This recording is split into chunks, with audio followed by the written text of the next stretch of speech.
That's the tradition, of course. The 48th Highlanders Pipe and Drum Band. They're keeping the Maple Leafs home opener tradition alive. They started that in 1931. They'll do it again tonight and haven't missed a home opener since. So we got to talk about it, of course. Drum Major Chris Reeser is here, and Master Corporal Sean, thank you so much for it. Oh, he's already gone.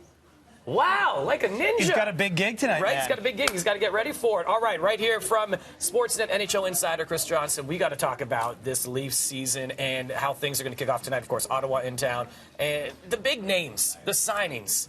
Talk about Marner coming back. I mean, how massive was that, and to get that over with? Well, no one wanted a repeat of what happened last year with William Nylander. That obviously extends to Mitch Marner and his family and his agent and that. But obviously, Leafs management made a real concerted push just after the start of training camp to get him in there. And you know, look, you only have such a small window to chase a Stanley Cup, the way that the NHL salary cap works these days. And the Leafs knew that this is a huge season for that.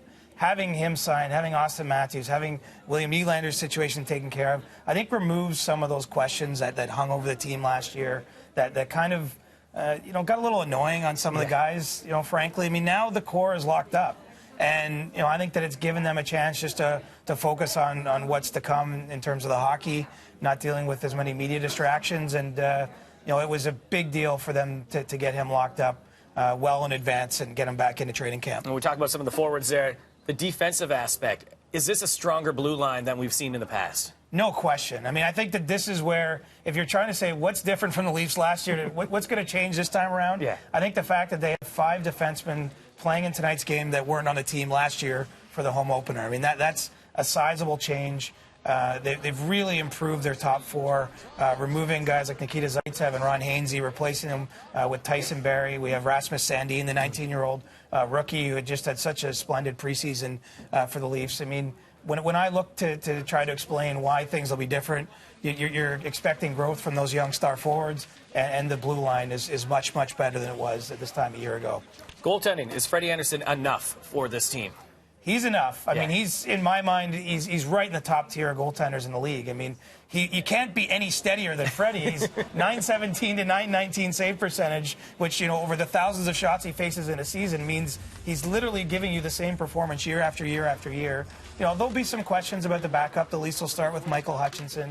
Obviously there's some sensitivity here, but not playing Freddie Andersen too much. I mean, you want him capable of playing 20, 25 games come the playoffs if the Leafs can go on a long run. But I think that he's shown himself over 3 years here in Toronto as the kind of goaltender that you win a Stanley Cup with.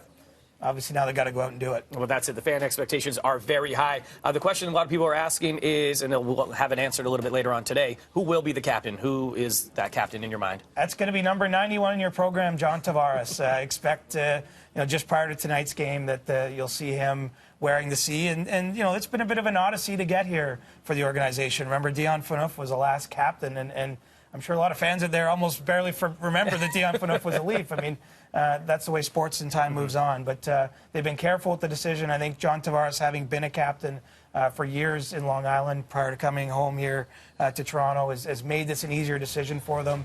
Certainly a role model and everything you want on and off the ice for the organization. I think it's going to be a cool moment. I mean, imagine being him, man. He if there's any kids out here watching at this point, I mean, literally grew up in these parts in Oakville, Mississauga as a young guy, was a Leafs fan, made a very hard decision a couple years ago in free agency to come home here and play in Toronto, and now, set to become the captain of the team. I mean, it's the stuff that the dreams are made of when you're playing hockey in minor hockey. That's it. Of course, he just became a brand new dad as well, which is super awesome for him. Do they have what it takes to go all the way? I know the insiders all got together. You all had your predictions. You did not choose the Leafs. I'm getting some heat for my picks. Yeah. I had Carolina coming out of the East. But, part of that's tongue-in-cheek. I mean, we have to recognize it's a sport with a rubber object played on ice. Like, weird stuff happens. It's not always the best team on paper that lifts the Stanley Cup.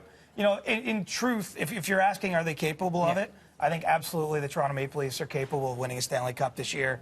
It sounds bold when you think, they haven't even won a playoff series. But if you look at it, they have the 6th most points, the 6th most wins across the last 2 seasons in the NHL. I think they've gotten better from that position. And so we're talking about a top 5 team in the entire league right now. That's amazing.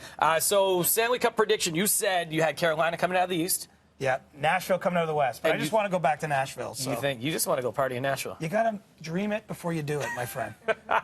Well, Leafs fans are going to be trying to dream it for tonight as the season kicks off. Scotiabank Arena, of course, puck drops just after 7 o'clock. Chris Johnson from Sportsnet, thank you so much. Have a great season. Appreciate you, man. Thanks, Thank you. Devo. We got It's more Christmas BT morning. after this. That's it. Go Leafs, go!